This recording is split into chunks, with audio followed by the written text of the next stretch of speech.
محترم یہاں آپ بیمار ہو جائیں، مریض ہو جائیں، ہاسپٹل چلے جائیں، انجیکشن لگوا لیں، بدن کا اعضا خراب ہو جائے آپ کٹوا لیں، اس عالم میں کوئی آپریشن نہیں ہے، اس عالم میں کوئی ٹریٹمنٹ نہیں ہے سوائے اس کے کہ اگر آپ نے کوئی باقت و صالحات کام کیا یا اچھی اولاد کی تربیت کی یا کوئی ایسا خیر کا کام کر کے چلے گئے۔ مشہور واقعہ آپ نے میسیجز میں دیکھا ہوگا، ایک شخص اپنے کارخانے جا رہا ہوتا ہے تو رستے میں اسے انگور ملتے ہیں، اچھے لگتے ہیں، اس کو پسند، اس نے وہ انگور لیے، ڈرائیور کہہ کے گھر بھیج دیتا ہے کہ میں دوپہر کو کھانے پہ آؤں گا تو کھا لوں گا۔ دوپہر کو وہ اپنے گھر کھانے پہ جاتا ہے، دسترخوان پہ سب کچھ ہوتا ہے سوائے انگوروں کے، تو پوچھتا ہے کہ بھئی انگور کہاں گئے؟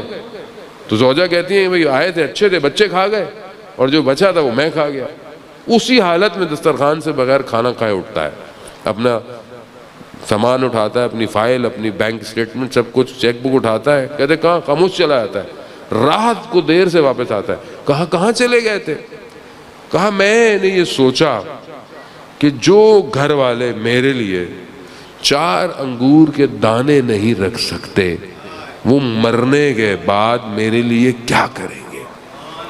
تو کہا میں نے جاتے ہی اپنے وکیل کو بلایا، میں نے ایک زمین خریدی اور جو ہے وہ کنسٹرکٹر کو بلایا اور اپنے سامنے نقشہ اور بنیاد کھدوا کر کے میں ایک مسجد بنا جاؤں کہ تاکہ میرے مرنے کے بعد کم از کم میرے لیے یہ ساما میری قبر میں جاتا رہے۔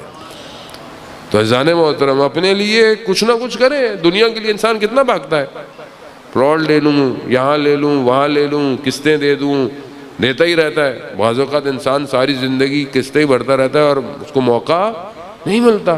لیکن آخرت کے لیے کتنی قسطیں بھیج رہے ہیں ہم؟ کیا ڈیلی کوئی ایسا کام ہے جو صرف میری قبر کے لیے؟ کوئی ایسا کام ہے جو میرے اس عالم میں میری قبر میں؟ آپ جائیں قبرستان، ماشاءاللہ وادی حسین آپ نے وہ سولر سسٹم لگایا ہوا ہے، اوپر سے قبر روشن ہے، اندر سے قبر میں نے خود روشن کرنی ہے۔ کوئی سولر سسٹم جو ہے وہ اندر سے قبر کو روشن نہیں کرے گا۔ اس کے لیے ضروری ہے کہ یا حضرت عیسیٰ علیہ السلام گزر رہے تھے قبرستان سے، کیا دیکھا؟ قبر میں عذاب ہے۔ کچھ عرصے کے بعد دوبارہ گزرے، دیکھا قبر میں عذاب نہیں ہے۔ کہا پروردگار کیا ماجرا ہے؟ کہا کہ اس کی اولاد میں سے ایک بچے نے ایک پل ٹوٹا ہوا تھا، اس پل کو جوڑ دیا تو لوگ چل رہے ہیں، اس نیک کام کی وجہ سے ہم نے اس کی قبر سے عذاب اٹھا لیا ہے۔ آپ جانتے ہیں کہ اگر آپ کی اولاد میں سے کوئی ایک بچہ قرآن کی تلاوت کرے تو اس کا ثواب مرحوم کے قبر میں جاتا ہے۔ بہرحال آج کل ہم دنیا میں سب کچھ پڑھاتے ہیں قرآن کے علاوہ، بہرحال قرآن کی تعلیم، تربیت، یہ سرمایہ ہے عزیزان محترم۔